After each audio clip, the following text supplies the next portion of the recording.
situation. Now I'm going to discuss how we would look for a new law. In general, we look for a new law by the following process. First, we guess it.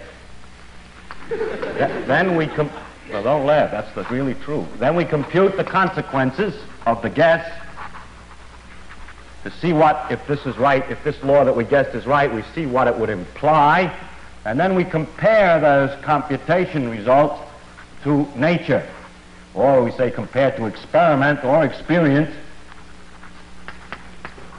compare it directly with observation to see if it works. If it disagrees with experiment, it's wrong. In that simple statement is the key to science. It doesn't make a difference how beautiful your guess is, it doesn't make a difference how smart you are who made the guess, or what his name is. If it disagrees with experiment, it's wrong. That's all there is to it. It's therefore not unscientific to take a guess, although many people who are not in science think it is. For instance, I had a conversation about flying saucers some years ago with laymen. Because I'm scientific, I know all about flying saucers. So I said, I don't think there are flying saucers. So my antagonist said, is it impossible that there are flying saucers? Can you prove that it's impossible? I said, no, I can't prove it's impossible. It's just very unlikely. That, they say, you are very unscientific. If you can't prove it impossible, then how can you say it's likely, that it's unlikely? Well, that's the way, that is scientific. It is scientific only to say what's more likely and less likely, and not to be proving all the time possible and impossible. To define what I mean, I finally said to him, listen, I mean that from my knowledge of the world that I see around me, I think that it is much more likely that the reports of flying saucers are the result of the known irrational characteristics of terrestrial intelligence rather than the unknown rational efforts of extraterrestrial intelligence. It's just more likely, that's all. And it's a good guess. And we always try to guess the most likely explanation, keeping in the back of the mind the fact that if it doesn't work, then we must discuss the other possibilities.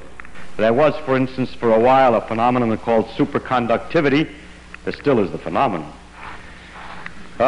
which is that metals conduct electricity without resistance at low temperatures, and it was not at first obvious that this was a consequence of the known laws with these particles, but it turns out that it has been thought through carefully enough, and it's seen, in fact, to be a consequence of known laws.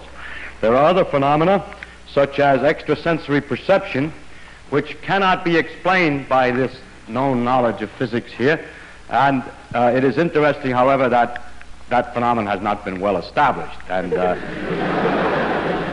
that we cannot guarantee that it's there. So if it could be demonstrated, of course that would prove that the physics is incomplete, and therefore it's extremely interesting to physicists, whether it's right or wrong, and many, many experiments exist which show it doesn't work. The same goes for astrological influences. If it were true that the stars could affect the day that it was good to go to the dentist, then, as in America we have that kind of astrology, then it would be wrong, the physics theory would be wrong, because there's no mechanism understandable in principle from these things that would make it go. And that's the reason that there's some skepticism among scientists with regard to those ideas. Now you see, of course, that with this method we can disprove any definite theory.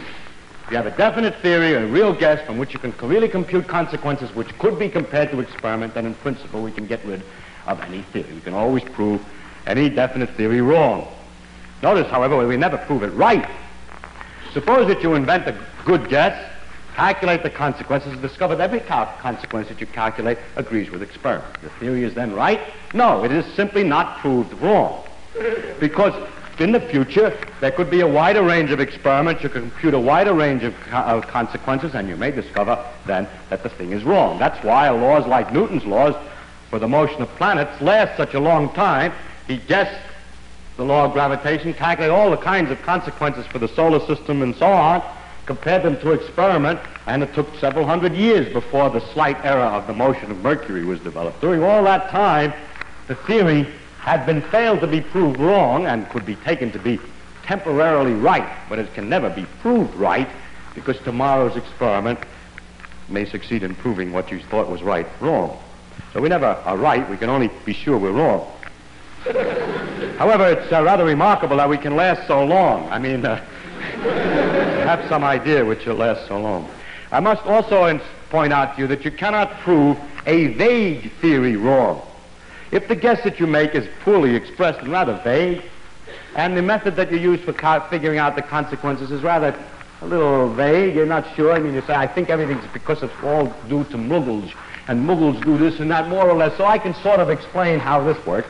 Then you see that that theory is good because it can't be proved wrong. If the process of computing the consequences is indefinite, then with a little skill, any experimental result can be made to look like an expected consequence. You're probably familiar with that in other fields. For example, A hates his mother. The reason is, of course, because she didn't caress him or love him enough when he was a child. Actually, if you investigate, you find out that, as a matter of fact, he did love him very much, and everything was all right. Well, then, it's because she was overindulgent when he was a child. So by having a vague theory, it's possible to get either result. Oh, wait. Now, the cure for this one is the following. It would be possible to say, if it were possible to state ahead of time how much love is not enough and how much love is overindulgent exactly, and then there would be a perfectly legitimate theory against which you can make tests.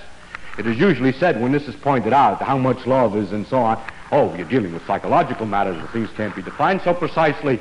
Yes, but then you can't claim to know anything about it.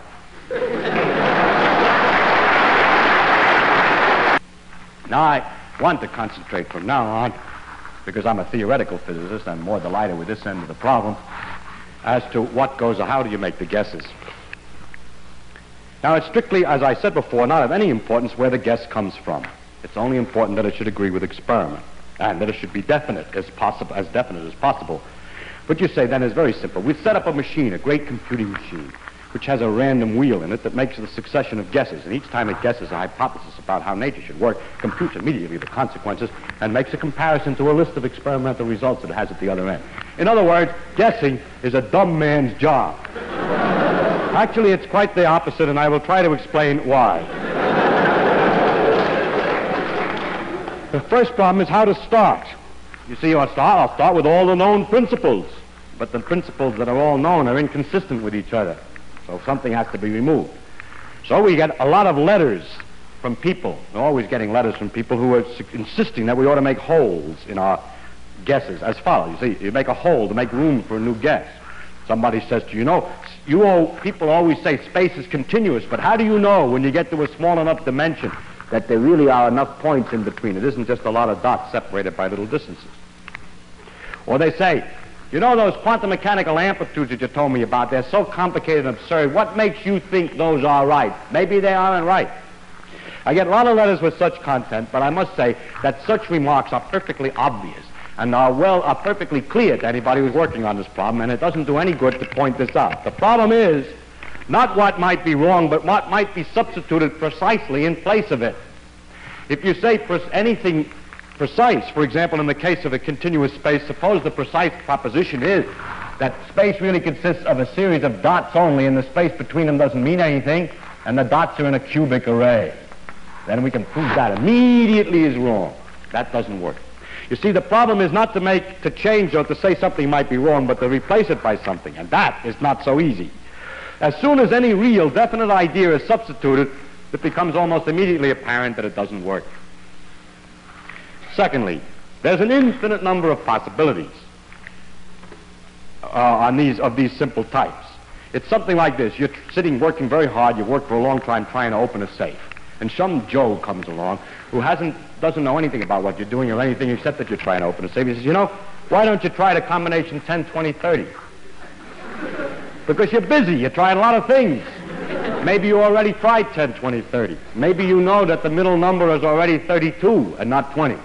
Maybe you know that, as a matter of fact, this is a 5-digit combination. There we have. So these letters don't do any good, and so please don't send me any letters trying to tell me how the thing is going to work. I read them to make sure that I haven't already thought of that. But it takes too long to answer them because they usually in the class try 10, 20, 30.